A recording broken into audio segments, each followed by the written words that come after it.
What are the 3 elements of successful applications if you want to land an offer in consulting, finance and management? Hi, my name is Johannes. I'm an expert and career coach for outstanding careers in consulting, finance and management. And in this video, I want to talk about the 3 elements that you need to fulfill if you want to apply successfully, at top firms in consulting, finance and management. So if you want to do an internship or apply for a full-time position, these are the things that you should consider. And the reason why I want to talk about that is that, we talk to people who want to land an offer on a daily basis.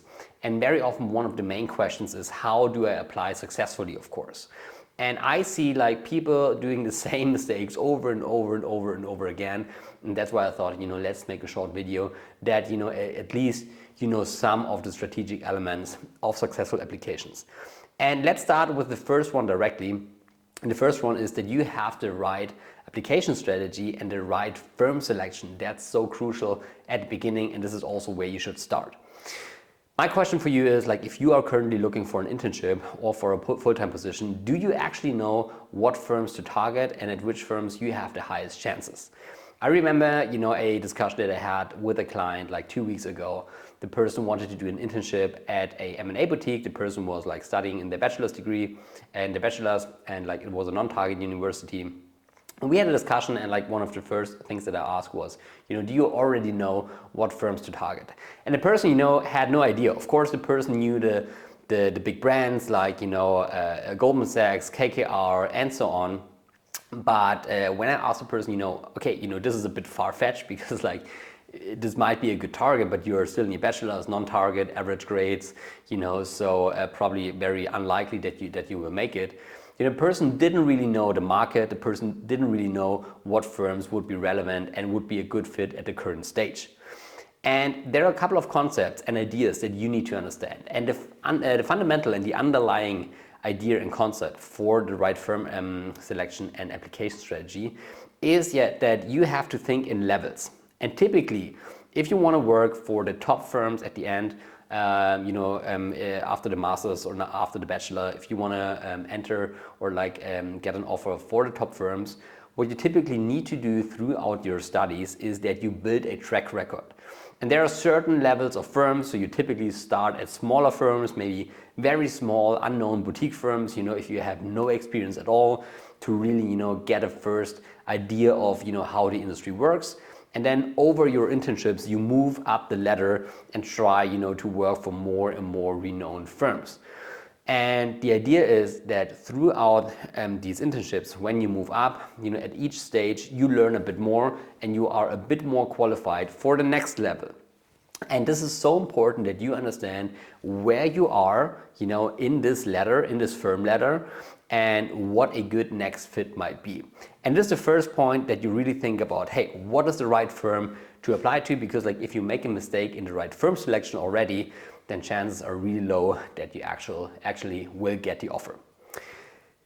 Element number 2 that I want to talk about, these are the application documents. And again, my question for you is if you take a look at your application documents, can you say with a 100% certainty that your CV and your cover letter, that they are top notch, that they represent the best of yourself? Is that really the case? Because again, we work with people who send in or send us their application documents on a daily basis, and I see so many mistakes all the time. Very often it starts even with the format. That the format is not really good. That we don't have proper descriptions for the activities, so that the recruiter cannot actually read what you really did. Sometimes they include things in the CV that has nothing or that have nothing to do with your target job that you apply for. And those are some common mistakes that I see over and over and over and over again. And I think there are a few principles, some simple principles that you should be aware of, and if you consider them and apply them, then it already becomes much easier for you to actually land an offer. And let me talk about those things. So first of all, let's talk about the format. So for the CV, let's talk about the CV first. It's important that you have a clear and structured format. So there are some best practices that you should use. Typically, we don't include an image, we don't use colors, so we have a very clean design. This is like best practice in consulting, finance, and management, of course, as well. The second thing is that you really need to identify what are the relevant stations in your life already. For example, like if you've been a waiter or a waitress, during school. I mean, this is a work experience, but does it really have to be on the CV if you want to apply for consulting, for example? This doesn't really make sense. So think about what to include and what not to include.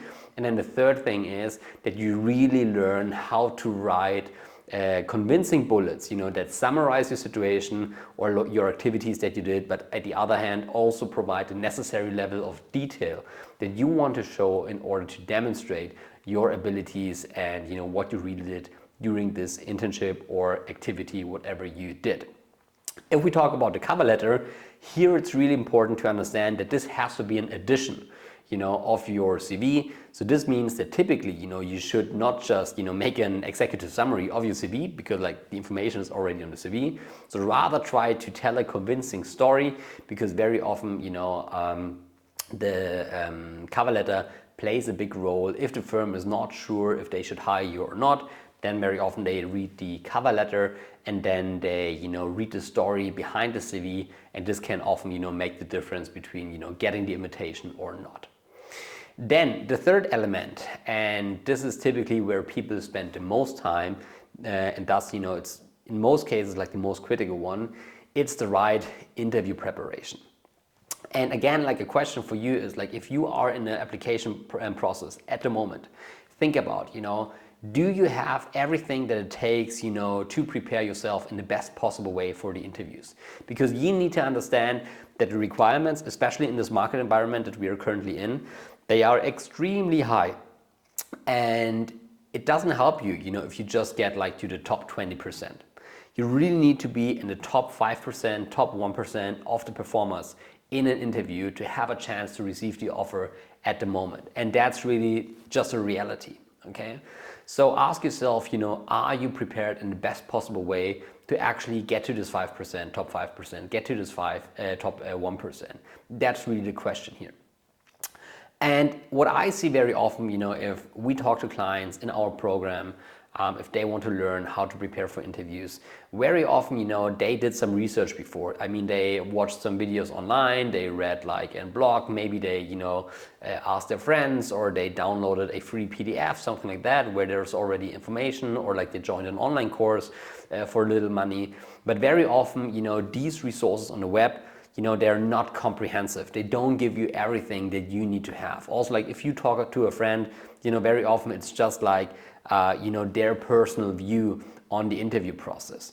So the biggest mistake that people do is that they don't get professional help in preparing for those interviews, and thus, they lack the resources, they lack the feedback to actually, prepare themselves in a way that an offer, is more or less guaranteed.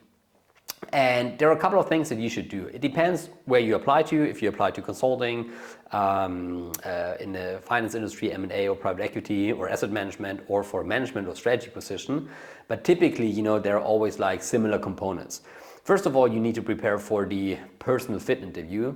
Of course, this means that you are able to answer like relevant questions, like, about your motivation, about why you want to join the industry, why you want to join a firm. You have to introduce yourself. And here it's really important to build stories to learn how to answer these questions. There are certain best practices out there, but storytelling is really the key here, because you don't want to brag. You want to tell convincing stories about yourself to show some more of your personality.